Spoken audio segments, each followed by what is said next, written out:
चेहऱ्यावरती. येणार का?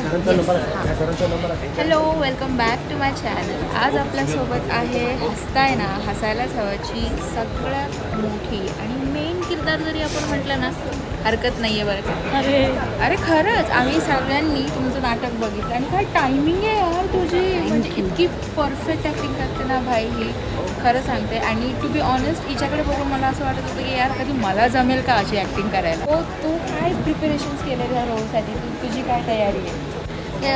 ॲक्च्युली कसं असतं की प्रत्येक आमचं स्क्रिप्ट वेगळं असतं, त्याच्यानुसार कॅरेक्टर्स चेंज होत राहतात. त्यामुळे सोमवारी आल्यानंतर आपल्याला वाटायला जे आलं आहे ते सोमवार रात्रीपासून मंगळवारी जोपर्यंत आपलं शूट होत नाही तोपर्यंत त्या कॅरेक्टरचं प्रिपरेशन चालूच असतं. प्रसादाच्या शिऱ्यासारखं, म्हणजे जे समोर आलं आहे ते खायचं, परत नंतरचा विचार नाही करायचा.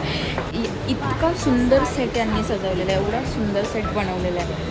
मी खरं सांगू ना तर मी नंतर सांगेन, पण पहिले मला तू सांग की तुझा या अख्खा एवढ्या मोठ्या सेटमधून सगळ्यात स्पेशल आणि फेवरेट पार्ट कुठला आहे? जिथे आपण आत्ता उभे आहोत, मेट्रो स्टेशन. तू बघून खूप छान आहे ना, मी असं पायऱ्या बिऱ्या मला फार आवडतं, ते माझं फेवरेट आहे. बाकी तुझ्या आयुष्याबद्दल सांग ना काहीतरी. आम्ही तुला बघितलं आहे, इव्हन आपल्या प्रेक्षकांनी हे तुला वेगवेगळे कॅरेक्टर्स प्ले करताना बघितलं. आजपर्यंतचा तुझा असा कुठला फेवरेट असा कॅरेक्टर आहे जो तुझ्या काळजाला एकदम असा लागून गेला आणि जो नेहमी तुझ्यासाठी तो स्पेशलच असेल? असे बरेच कॅरेक्टर्स आहेत, पण मला आवडलेले आहेत त्यातले मलिष्का आहे. मी एकदा मलिष्का समोर परफॉर्म केली होती आणि ती खुश झाली होती. तर असे बरेच आहेत. एकदम थोडंसं आमच्यासाठी काही करून दाखव ना प्लीज प्लीज प्लीज, थोडंसं काहीतरी. आता असं पटकन नाही येणार. तू वेळ घे, टाईम आहे आपल्याकडे, हवा तेवढा वेळ घे, बसूया हवं आपण खाली. मलिष्का हां, किंवा तुला जो आवडेल, तुझा जो पण कुठला फेवरेट कॅरेक्टर असेल जो तुला प्ले करायला आवडतं त्याच्याविषयी हलकंसं थोडंसं. सावनी शेंडे पण मी एकदा केलं होतं, ते त्यातला ट्राय करते. थोडं हलकंसं सोपं करायचं. हां, त्या गायल्यानंतर खुश दमले मेकअप.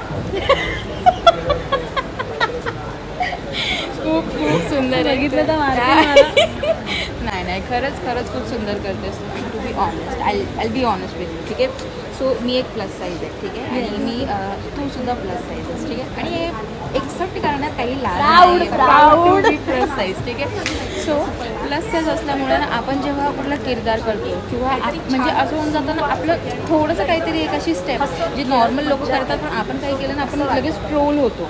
तर तू असल्या लोकांना कसं फेस करतेस, किंवा जेव्हा तुझ्या आयुष्यात असे प्रॉब्लेम झाले लोकांनी तुला जज केलं आणि लोक तुला ट्रोल करायला लागली, वेट असू दे किंवा बाकीच्या कुठल्याही गोष्टी असू दे, तेव्हा तू त्या अवघड वेळेला कशी सांगते? आणि मी रिॲक्टच होत नाही, कारण रिॲक्ट होऊन त्यांना कशाला महत्त्व द्यायचं आणि वेळ द्यायचा एवढा. एक्झॅक्टली. आपण आपल्यावर फोकस करत राहायचं. बोलतात ते आहेत का इकडे आत्ता? नाही, आपण आहोत, आपण करतोय, आपण दिसतोय, अशा आहे बस, संपला विषय. एक्झॅक्टली. अशा अनेक स्त्रिया आहेत ज्यांना असं वाटतं ना, त्या म्हणजे मी एक एक्झाम्पल सांगते. माझी एक मैत्रीण आहे, तिला, आणि ती पण माझ्यासारखी जरी प्लस साईज आहे आपल्यासाठी, तिला ना तिच्या बॉडीविषयी ती एवढी कॉन्शियस होते आणि त्या कॉन्शियसनेसमुळे ना जो टॅलेंट आहे ना तो सगळा साईडला होऊन जातो. सो त्यामुळे ना ती अशी नेहमी अशी भित्रीसारखी राहते.